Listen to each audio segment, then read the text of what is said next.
આજ રોજ ભગવાન શ્રી જગન્નાથજી, ભાઈ બલભદ્ર અને બહેન સુભદ્રાજીની પવિત્ર રથયાત્રાના પાવન અવસરે વડોદરાના ઇલેક્ટ્રોનિક તથા પ્રિન્ટ મીડિયા પરિવાર દ્વારા ધાર્મિક અને સેવાકીય કાર્યક્રમોનું આયોજન કરવામાં આવ્યું છે.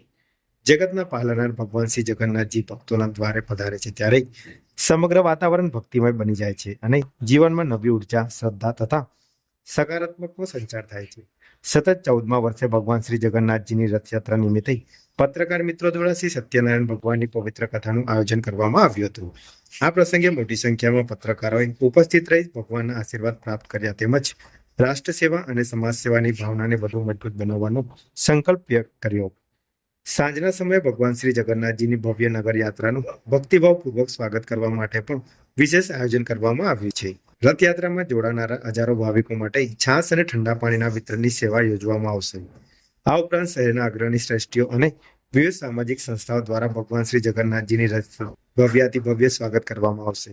સમગ્ર શહેર ભક્તિ, સેવા અને ઉત્સાહના રંગે રંગાઈ ઉઠશે. જય જગન્નાથ. આજે ભગવાન જગન્નાથજી જ્યારે નગરયાત્રા નીકળે છે, ભક્તોને સામેથી જ્યારે દર્શન આપવા નીકળે છે ત્યારે અનેરો માહોલ વડોદરામાં સર્જાય છે. તો અમે વડોદરા પ્રિન્ટ અને ઇલેક્ટ્રોનિક મીડિયા ભેગા થઈને આ નિમિત્તે અહીંયા આગળ સત્યનારાયણ દેવની કથા કરીએ છીએ.